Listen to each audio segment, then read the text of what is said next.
Good afternoon. My name is Sam Beisline. Welcome to my YouTube channel. Yeah, we're just working on my personal railroad truck here.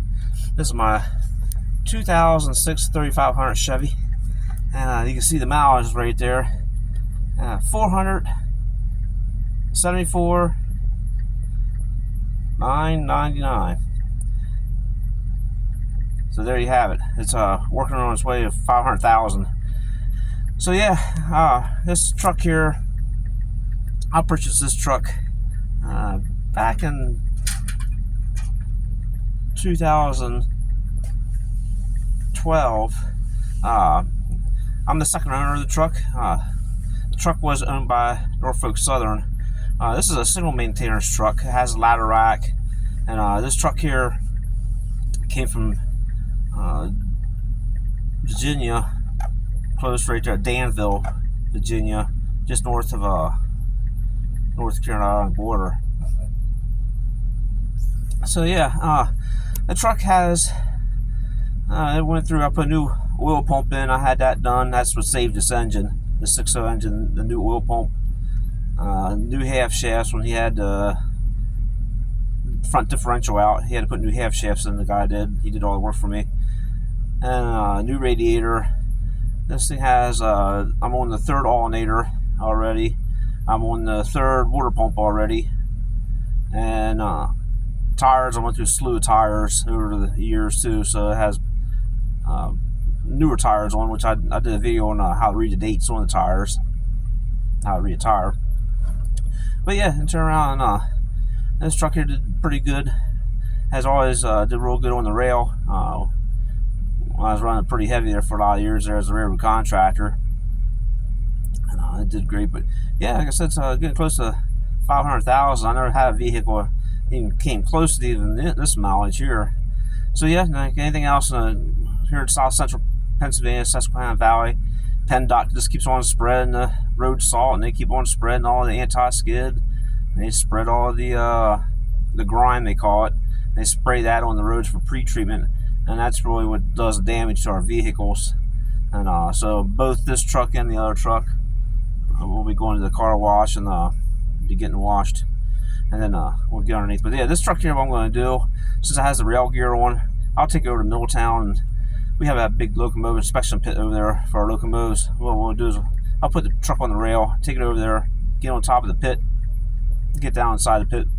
I'll bust out a cup gun, paint gun, and just go to town painting the bottom of the whole truck again and paint it up, and that way I know for sure it's going to keep it from rusting and decaying. Because once that cancer starts, you can't get it stopped. Everybody knows that with regards to rust. But yeah, here you're looking at the lens here being broke out, and everybody's wondering, well, why is that lens broke out? Well, I had a bad fuel pump module down in a fuel tank, and I turned around, I got upset one day. I turned around and said, well, why don't I just go ahead and break that lens out? And I just reached down here, move the dial to E, and then when I started up, it'll go up and register.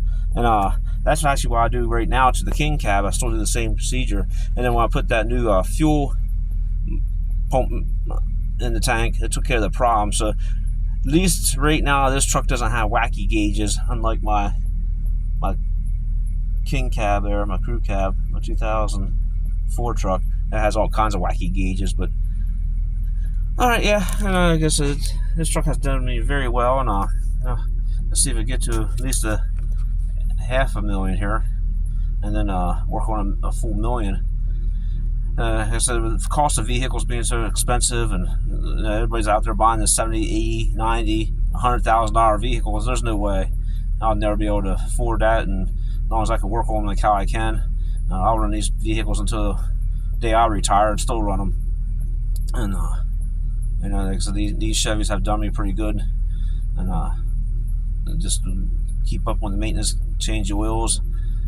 This has the second rebuild on the transmission too, so it is original transmission, matching transmission to the matching engine, but the transmission has been rebuilt twice now since I had it too. So yeah, there's a lot of things about these trucks. Now, one thing about this truck here, it rides very bouncy going down the highway because of all the weight of the rail gear and the weight of the rubber tires with those adapter plates on, so it's pretty bouncy. And don't know you're in the railroad truck because of just how much it bounces all the time. After I kind of get used to it, when you go over and I get in my King cab there, my 2500, get inside that truck, you're like, oh, big difference with performance-wise and also going down the highway. This one here, everybody refers to it like a tank, just the way it's built. The rail gear out there is actually like having a snow plow in front of the truck, but I think the rail gear is sort of kind of worse than a snow plow because you got to make sure the frame is tight and right and square, first of all, and then with the rail gear pushing up on the frame and then pushing down, especially when you're going down the track and riding over frogs and switches and grade crossings, that's pretty hard on these frames. Alright, so I just figured I'd go ahead and do this video here. But yeah, there's the mileage right there. She is. I'm looking right at it, and the 6.0 engine sounds pretty good. Yeah, I think the reason why the airbag comes on right now is I have stuff sitting on the seat over here. And if I move around a little bit to make that, see, I just moved around in the seat, the airbag came on. So yeah, service airbag. The other thing too is I think they moved the switch up front. The switch used to be on the factory bumper, but when they put the rail gear on, that switch got moved a little bit. So that light comes on once in a while, but yeah, it's pretty sound. So she's not bad for an old 6.0 engine with the miles it has on. Okay, good enough. We'll see you on the next project. Have a good night. Thanks.